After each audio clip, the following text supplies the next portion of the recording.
बोल नका थोडा शांत बसा.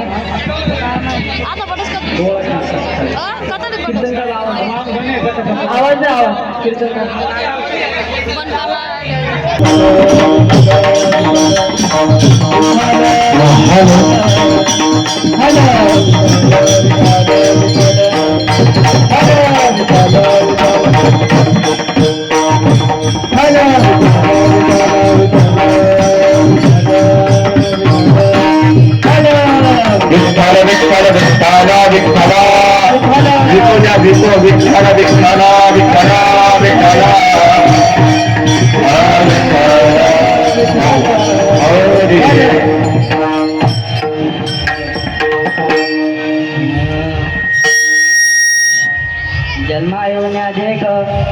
जन्मायोन्यादेग करा देहाचे सार्थक वाचे नाम विठ्ठलाचे तिने सार्थक हो देहाचे ऐसा नामाचा महिमा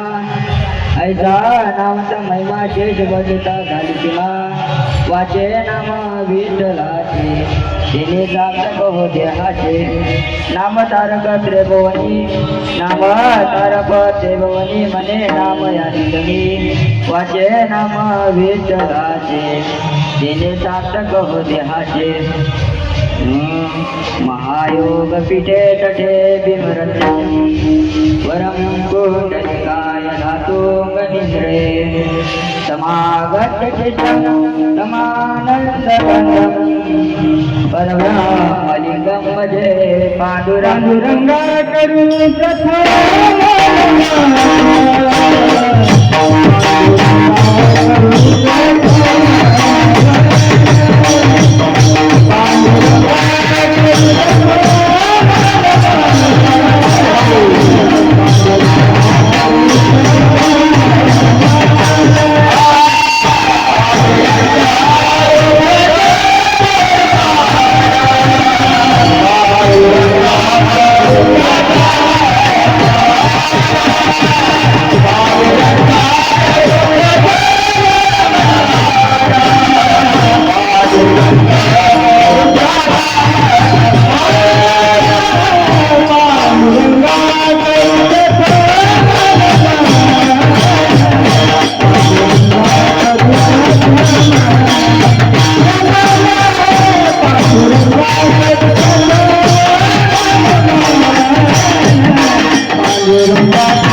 दुर्गम कलानीश बाधा कनोदा दक्षम समाधीत मूर्ती भजे ज्ञानदेव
आत्मरूपगणे शिव केली स्मरण होय सकळ विद्येचे अधिकरण ते जीवन दुसरे चरण श्री गुरुचे नेहमी नमस्कार आता तपो ज्ञान वैराग्य भक्ती स्वरूप सदा अलंकृत साधु संन्यास योग मुखे वेद वेदांत शास्त्रात नित्यम नमो नारायण गिरी परब्रह्म स्वरूपम जन्मा येऊन्या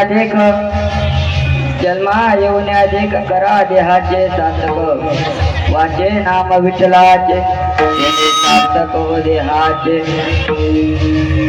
प्रस्तुत आज या ठिकाणी सेवेसाठी निवडलेला अभंग अनंत कोट ब्रह्मांड नायक भगवान पांडुरंग परमात्मा यांचे अत्यंत लाडके भक्त श्री संत जनाबाई महाराज यांच्या उत्कृष्ट असा कीर्तनरूपी सेवेसाठी निवडलेला अभंग अशा चाचनाचा विठ्ठल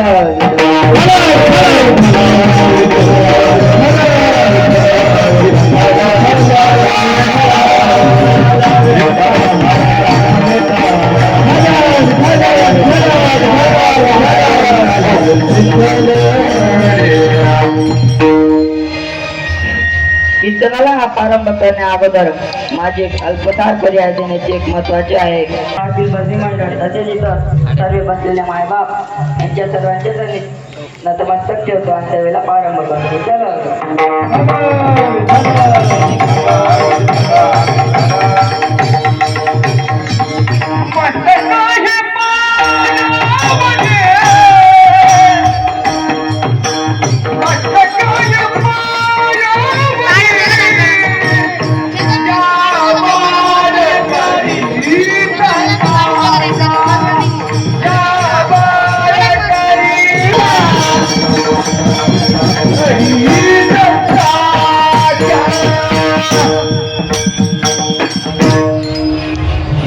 या अभंगामध्ये संत जनाबाई महाराज आपल्याला देहाचे महत्व सांगतात व भगवंताच्या नामाचे महत्व सांगतात.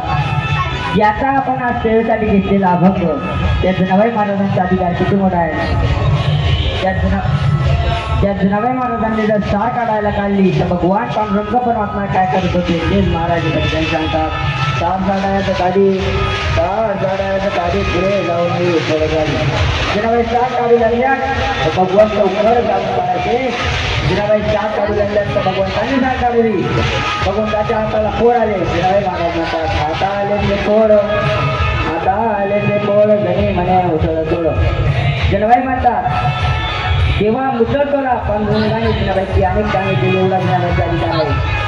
जनाबाई शेण गोळा करायला गेल्या तसं पांडुरंग परमात्मा जनाबाईच्या मागे धावत होते. जनी जनाई शेणासाठी उभा आहे तिच्या पाठी.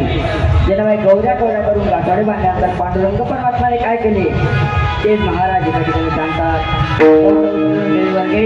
मागे चाले जनाबाई पांडुरंगाचे गाठोडे डोक्यावरून पुढे चालावे.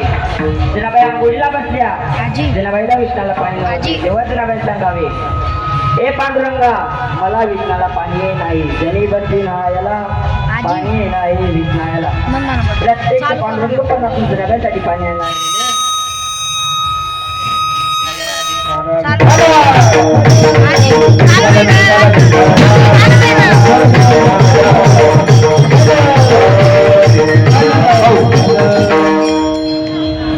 प्रत्यक्ष पांडुरंग आपण जनाबाईसाठी पाणी आणायला गेले. पांडुरंगाने त्यांना व्यक्तीला तरी केली. गार पाणी घ्यायच्या ऐवजी जास्तच गरम पाणी होते आणि बाजूला जाऊन बसले. जनाबाईचे पाणी डोक्यावर घेतले. जनाबाईला जास्तच गरम लागले हो. तेव्हा जनाबाईने भगवंताला शिव्या घालायला सुरू केल्या. अरे अरे विट्या, अरे विट्या मोर मायाचा कराट्या, तुझी रांडरणकी झाली जन्माचा विसरी तुडायला आली. तुझे गेले मडे तुला पाहुणे कारणे उभी राहुनी अंगणी शिव्या दे तुला तिजणी. अशा त्या जनाबाई अधिकारी महापुरुष होत्या. त्या जनाबाईंचा अधिकार केवढा होता तेच महाराज एका ठिकाणी सांगतात. संयुगाचा भक्त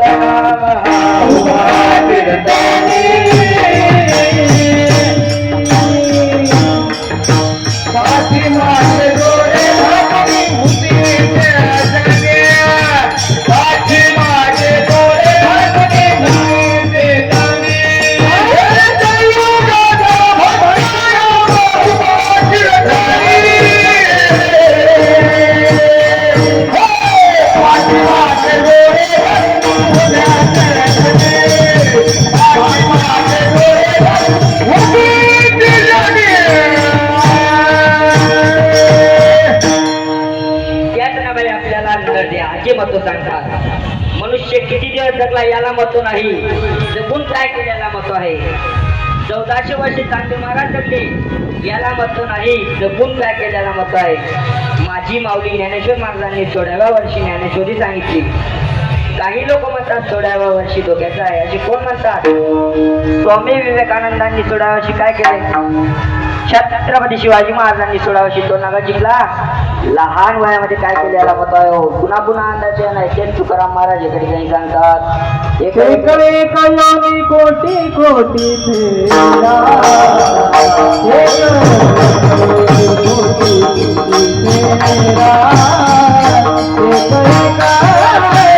कोटी कोटी फेरा, कोटी कोटी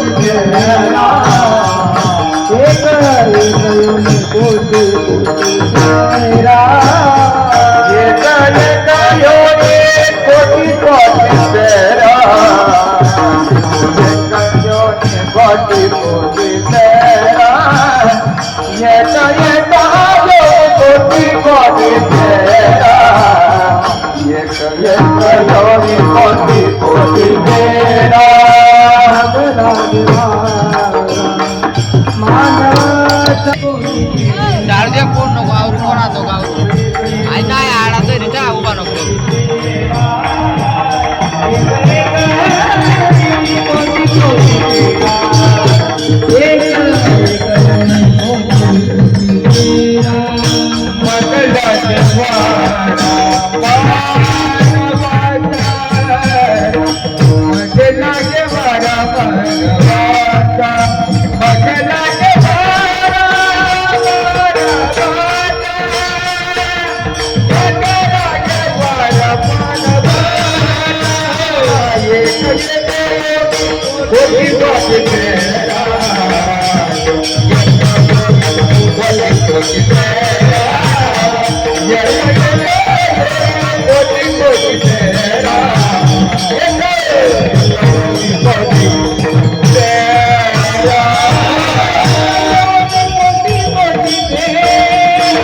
पशु काय पाप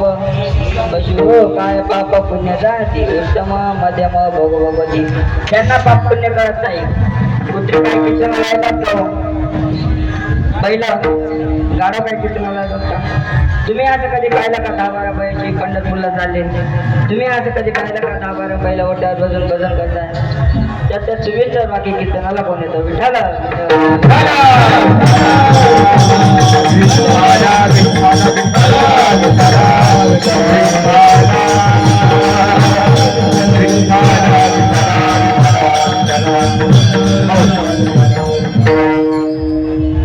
पशु पक्ष्यांना हा मनुष्य देह कळालाही नाही, मिळालाही नाही.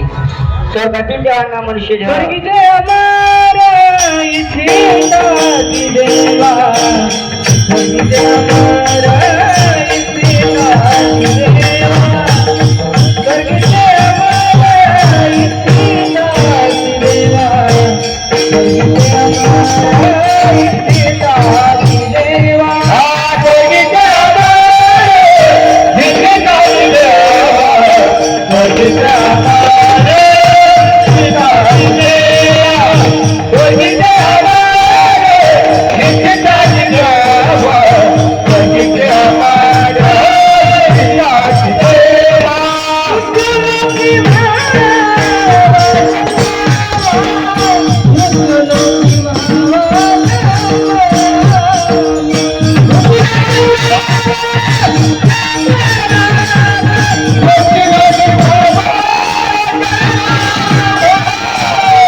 मनुष्य देह कळाला परंतु मिळाला नाही, आणि आपल्याला मनुष्य देह मिळाला परंतु कळाला नाही. आपल्याला मनुष्य देह कळाला का हो? आपल्याला जर मनुष्य देह कळाला असता तर आपण दारू प्यायला असतो का? मांसाहार केला असता का? कारण आपल्याला मनुष्य देह कळालाच नाही. मी तुम्हाला एक दृष्टांत सांगतो. एका राजा रस्त्यात चालत असताना त्याला उघडा दंड दिसला. त्याने प्रधानजीला सांगितले की त्याला शाजोडी द्या. प्रधानजी म्हणाले त्या धनगराला शाजोडीचा काय उपयोग होणार? मग राजे म्हणाले मी जेवढे सांगितले तेवढे करा, सांगितले कामे करावे शौके तेथे हुतूपणा कामा नये. प्रधानजी त्या धनगराला शाजोडी दिली. त्या धनगरांची शाजोडी गोताचा कुसडीवर टाकली, तिच्यावर पोट घालून उभा राहिला. तुम्ही मला एक सांगा, त्या धनगराला शाजोडी मिळाली का कळाली हो? मिळाली परंतु कळाली नाही. काय बघता माझ्याकडे आपली पण ही जी अवस्था झालेली आहे.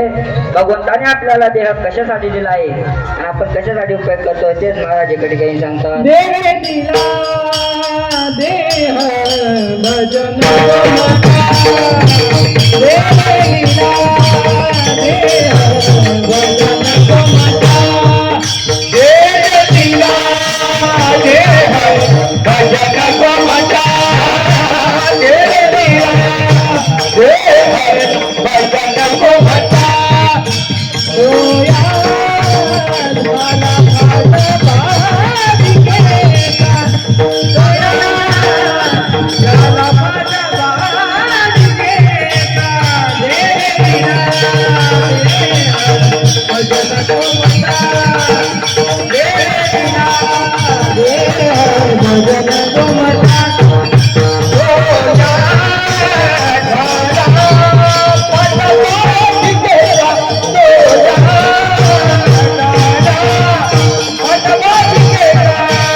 देह भजना गोमटा तुळा झाला बाडा फाटा बांधिकेचा. भगवंताने आपल्याला देह कशासाठी दिला आहे? भजनासाठी दिला आहे. आपण भोजनासाठी उपयोग करतोय. या जन्मामध्ये येऊन आपण काय केले पाहिजे तेच जनाबाई महाराज अभंगाच्या प्रथम चरणात सांगतात. जन्म ये बोलिया देख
जन्मा येऊन या देख करा देहाचे सार्थक.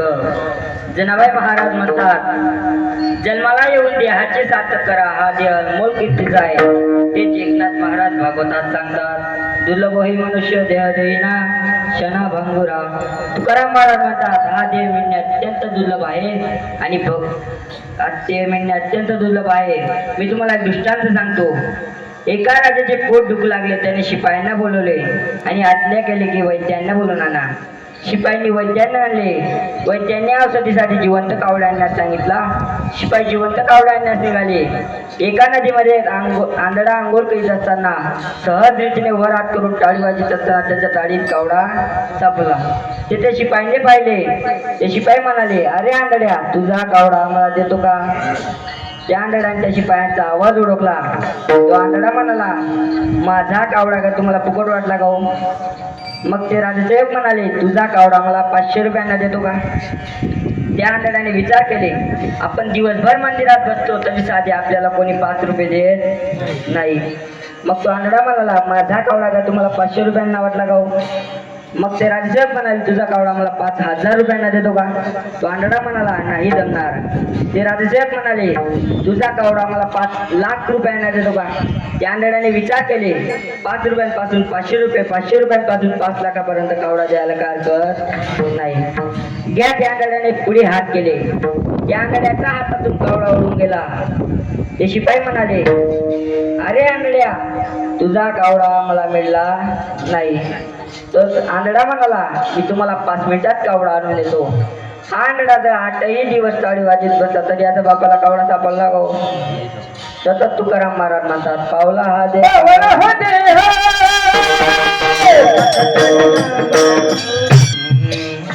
पावला हा दे कामाटाडी नाही ना घडे उपाय घडो आले. तत्वच जनाबाई महाराज म्हणतात हा देह मिळणे अत्यंत दुर्लभ आहे आणि भगवंताने आपल्याला देह दिला आहे. या देहामध्ये येऊन देहाचे सार्थक करा. मग लोक म्हणाले अहो जनाबाई तुम्ही म्हणतात जन्माला येऊन देहाचे सार्थक करा परंतु न देहाचे सार्थक कशाने होईल. तेच जनाबाई महाराज अभंगाच्या दुसऱ्या चरणात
तेने जात गो हो देहाचे.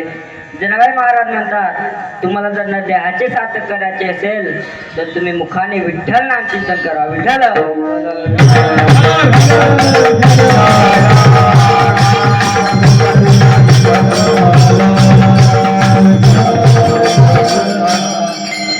आहो जनाबाई मग कोणताच्या नामाने कोणाचे देहाचे सार्थक झाले. मग जनाबाई महाराज म्हणाल्या आणि कांचे देहाचे सार्थक झाले. मग लोक म्हणाले अहो जनाबाई भगवंताच्या नामाने आणि कांचे देहाचे सार्थक झाले मग आमचे देहाचे होईल का. जनाबाई महाराज म्हणाल्या भगवंताच्या नामाने पशुपक्ष्यांचे देखील सार्थक झाले मग तुमचे का होणार नाही. तुम्ही फक्त त्या विठ्ठलाचे नाम चिंतन करा. परंतु लोकांची भक्ती बदलते. वार आला की देव बदलतो. सोमवार आला की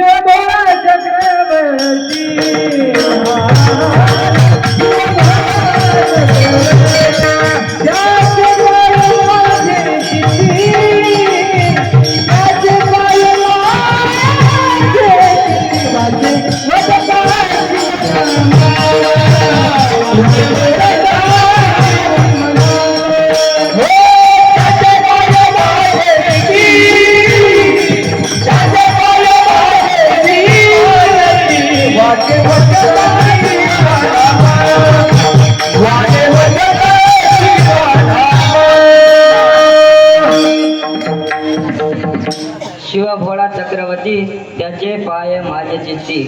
सोमवाराला की शंकराची भक्ती करतात आणि मंगळवाराला की अनादी निर्गुणा प्रगटली भवानी, अनादी निर्गुणा प्रगटली भवानी, अनादी निर्गुणा प्रगटली भवानी, अनादी निर्गुणा प्रगटली भवानी.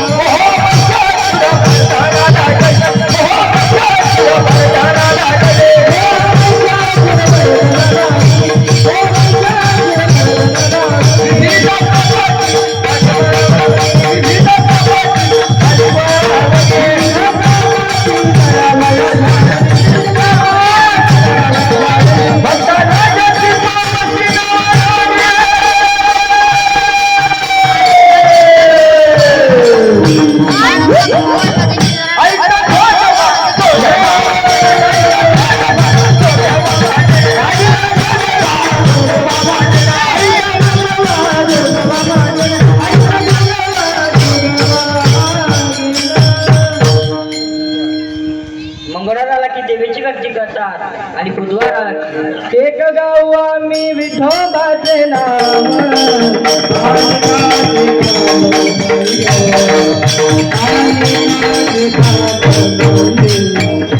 एक गाव आम्ही विठोबाचे नाम, आणि काय कमळ नाही आणि काय कमळ नाही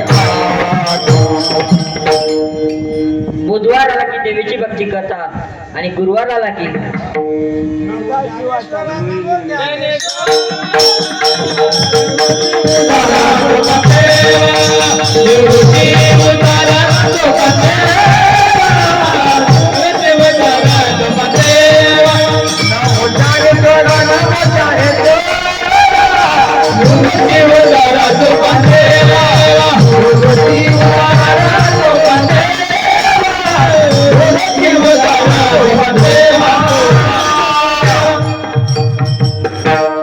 गुरुवाराला की दत्ताची भक्ती करतात आणि शुक्रवाराला की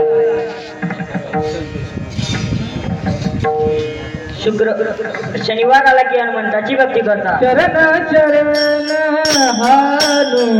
हनुमंता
शनिवाराला की हनुमंताची भक्ती करतात आणि रविवाराला की माझ्या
जनाबाई महाराज म्हणतात अशा भक्तीने आपल्याला देहाचा उद्धार होणार नाही. बरोबर, इथं वजन वाल आला की नाही. देव बदलतो, भक्ती बदलते. अशा देवाने आपला उद्धार होणार नाही. 33 कोटी देवाचं नाम नाही, आपला उद्धार होणार नाही. 33 कोटी देवाचं नामाने जर आपला उद्धार झाला असता तर त्यांना रावणाने बंदी शाळेत टाकले असते का? मग त्यांना त्यांची सुटका करता आली नसती का? माशा देवांना सोडविण्यासाठी पांडुरंग परमात्माने राम अवतार घेऊन त्यांची सुटका करावी लागली. म्हणून सर्व देवांचाही देव आहे. तेच महाराज एका ठिकाणी सांगतात, जो हा देवांचाही देव बढिया माझा पंढरीराव. या देवाच्या नामाने जर आपला उद्धार झाला असता तर जनाबाई म्हणाली असती का, वाचे नाम विठ्ठलाचे, वाचे नाम भैरवनाथाचे, वाचे नाम काळूबाईचे. मग ती का म्हणाय नाही? तर सर्व देवांचाही देव पांडुरंग परमात्मा आहे, त्याचेच नाव घ्या. तेच महाराज एका अभंगात सांगतात, एक गाऊ आम्ही विठोबाचे नाम आणि कांचे काम नाही आता. भगवंताच्या नामाने ज्याच्या पक्षीचा उद्धार झाला. जनाबाई म्हणते भगवंताच्या नामाने महिमा वर्णन करता येत नाही. तेच जनाबाई महाराज अभंगाच्या 3ऱ्या चरणात सांगतात.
ऐसा नामाचा महिमा शेष वनिता झाली तिमा.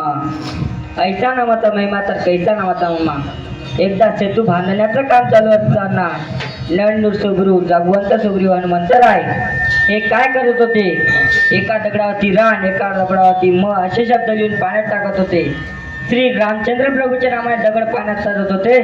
श्री रामचंद्र प्रभूच्या नावाने दगड सुद्धा पाण्यात तरतात, मापन करता राहणार नाही. तेच महाराज एका ठिकाणी सांगतात, उद्योगी तारले पाषाण हे महिमामान नामाचे. भगवंताच्या नावाने राक्षसांना मुक्ती मिळाली आणि वानरांचा उद्धार केला. कधी कुणाचा उद्धार केला, राक्षसांना मुक्ती का दिली सांगा बरं?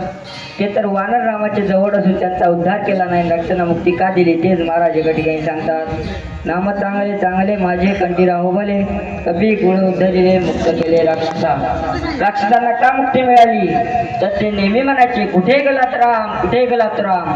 अखंड त्याच्या मुखाने रामचंद्र प्रभूची नावे तुतून होती, म्हणून त्यांचा उद्धार केला आणि राक्षसांना मुक्ती आणि वाणचा उद्धार का झाला तर त्यांच्या मुखाने राक्षसांची नावे होती म्हणून त्यांचा उद्धार झाला.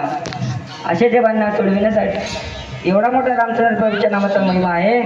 रामचंद्र प्रभूच्या नामात दगड सुद्धा पाण्यात जातात, परंतु रामचंद्र प्रभूला वाटले माझ्या नामाने दगड पाण्यात जातात. मग रामचंद्र प्रभूने काय केले, एका दगडावरती स्वतःचे नाव लिहून तो दगड पाण्यात टाकला. तो दगड बुडाला, दुसराही बुडाला, तिसराही बुडाला. रामचंद्र प्रभू म्हणाले तिन्ही दगड बुडाले कारण माणसाला अपमान सहन होत नाही.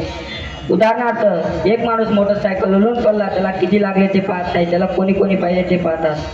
तर तो रामचंद्र प्रभूला वाटले मला कोणी पाहिले का, मग मागे ओढून पाहिले तर जोडून या कर उभा राहे समोर. पाठीमागे हनुमंतराय हात जोडून उभे होते. रामचंद्र प्रभू म्हणाले अहो हनुमंतराय तुम्ही केव्हा आलात. हनुमंत म्हणाले मी पहिल्याच दगडाला आलो. असे सांगितल्यानंतर रामचंद्र प्रभू आईस्क्रीम सारखे गाल झाले.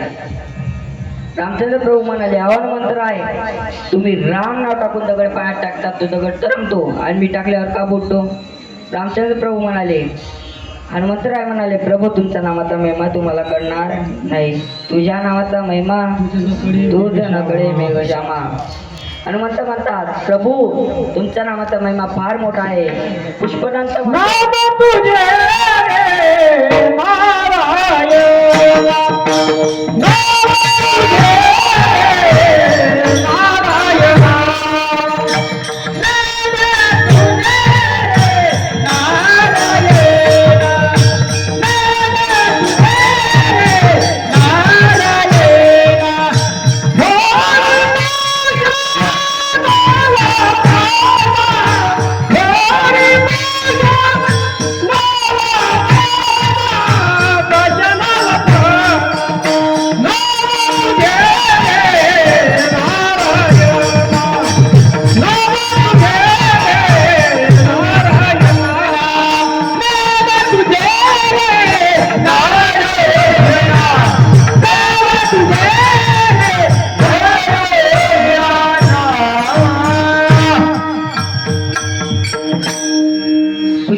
भला मोठा क्षीरसागर समुद्र मेहरूट पर्वत काढून शाई केली आणि कल्पवृक्षाच्या झाडाखाली फांदी मोडून लेखणी करत बसल्या होता. सरस्वती माता लेखणी करत बसल्या तरी भगवंताच्या नामाचे महिमा वर्णन करता येत नाही.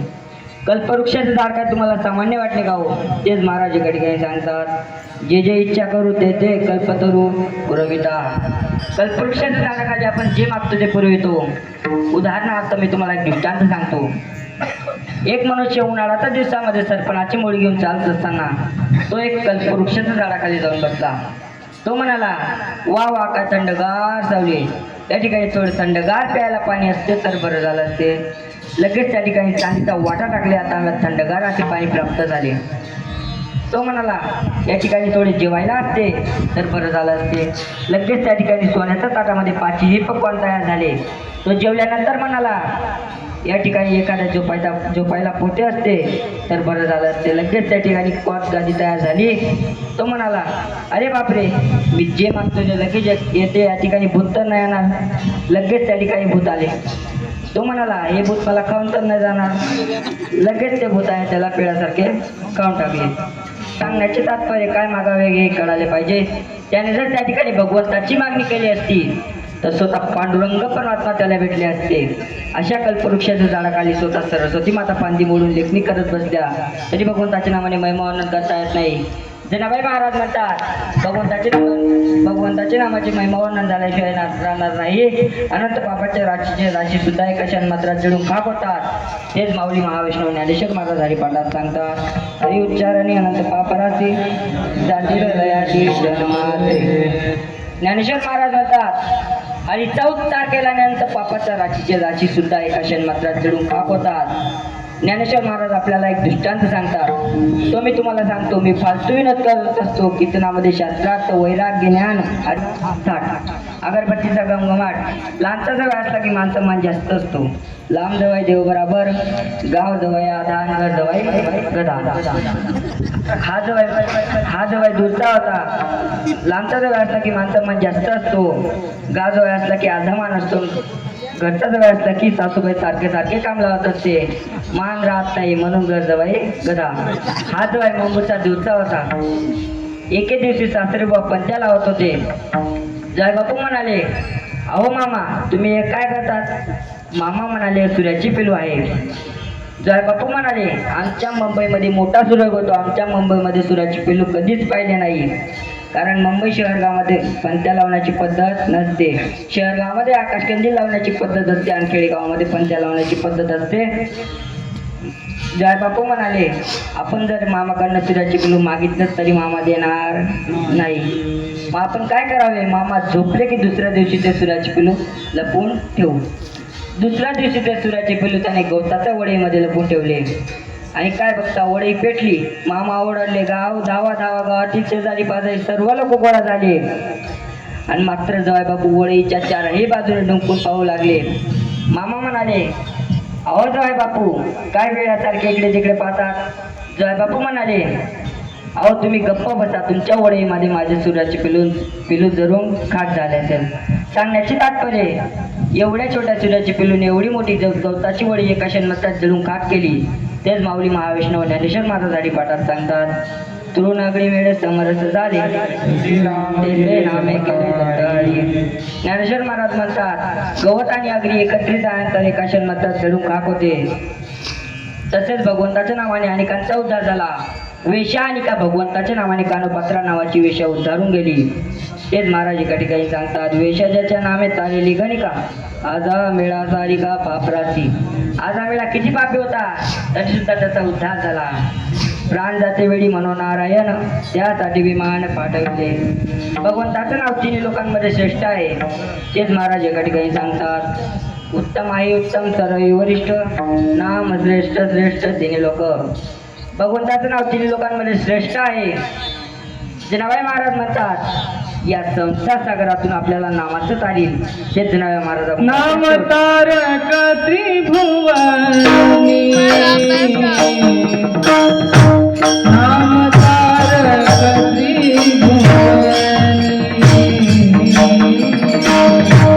नाम तारक त्रिभुवनी,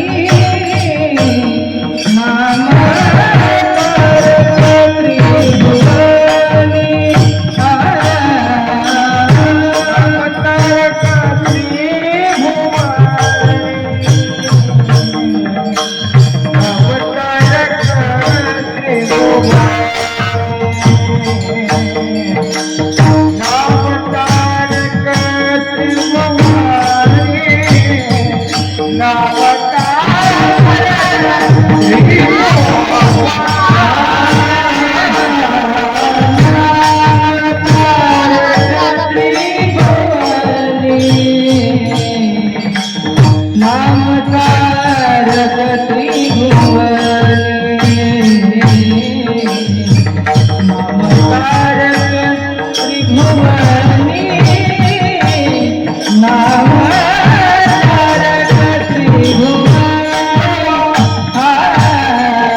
कधी रे येशील आसमानात या कधी रे येशील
जाता जाता काही महत्वाच्या 2-3 गोष्टी सांगत जातो तर घरी घेऊन जा. पहिलं म्हणजे हिंदू धर्माची सेवा करा, दुसरं म्हणजे श्रीगुणाच्या तळा, तिसरं म्हणजे आई वडिलांची सेवा करा. पहिलं म्हणजे हिंदू धर्माची सेवा करा. आपण इथे का आनंदात जगतो? कारण ते सैनिक रात्रंदिवस बॉर्डरवर जागे आहेत. त्यांना फोन करता येत नाही, त्यांना मेसेज करता येत नाही, ते जाण्याचे हवेला सांगतात.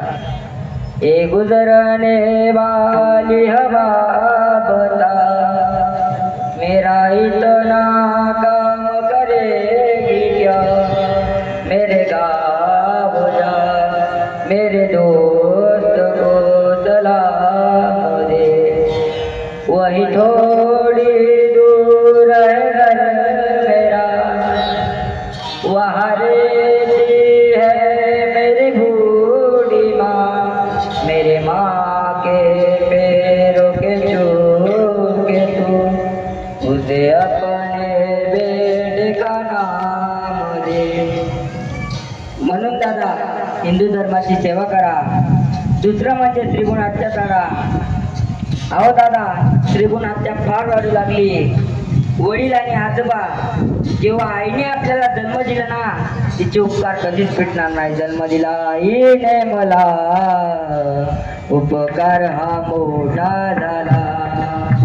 जन्म दिला आईने मला, उपकार हा मोठा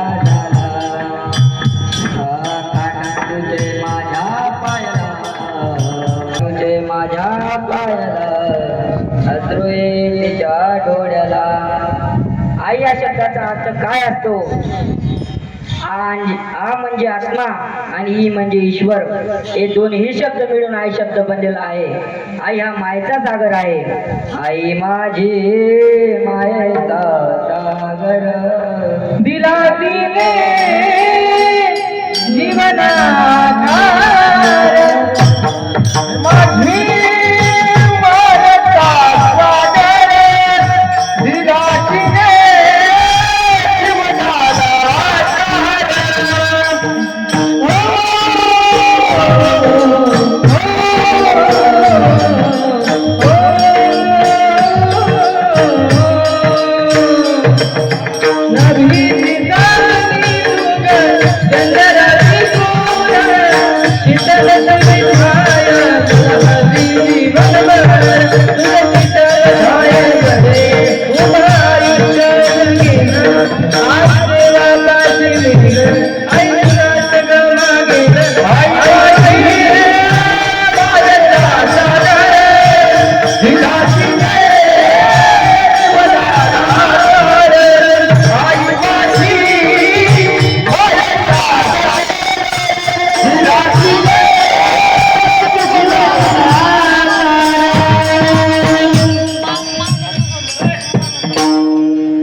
झालेली सेवा भगवंताच्या चरणी व माझ्या गुरुवर्यांच्या चरणी व माझ्या आई वडिलांच्या चरणी समर्पित करतो आणि सेवेला पूर्णविराम देतो. जय विठ्ठल. ज्ञानेश्वर माऊली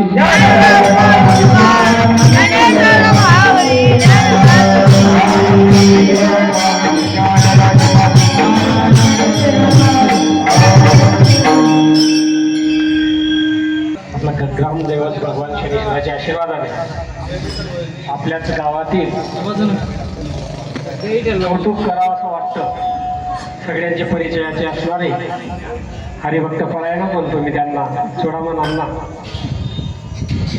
अण्णांना कोणता गुण येत नाही, सर्व गुण संपन्न असे चोडामन अण्णा आणि त्यांचे मोठे चिरंजीव भैयादादा यांचा चिरंजीव हरिभक्त परायण यशवंत महाराज शनी मंडळकर.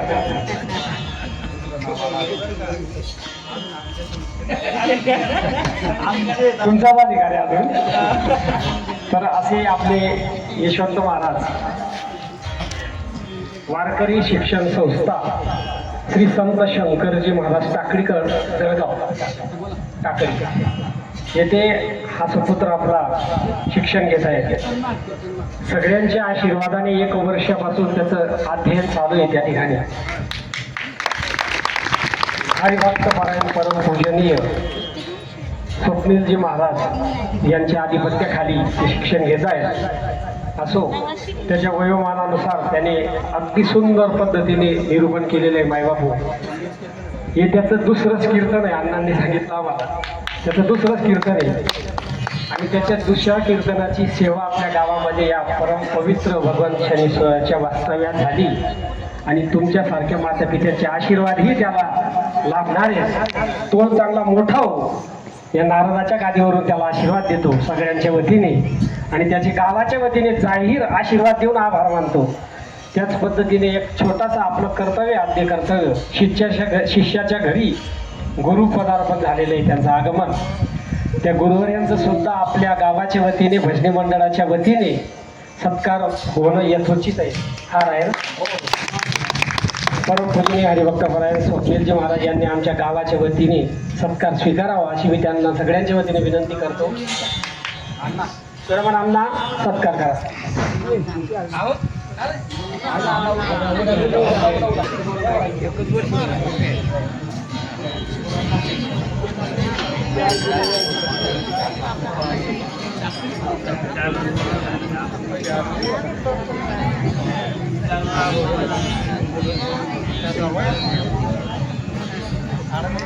कुंडली कवरेदा हरी विठ्ठल श्री ज्ञानदेव तुकाराम.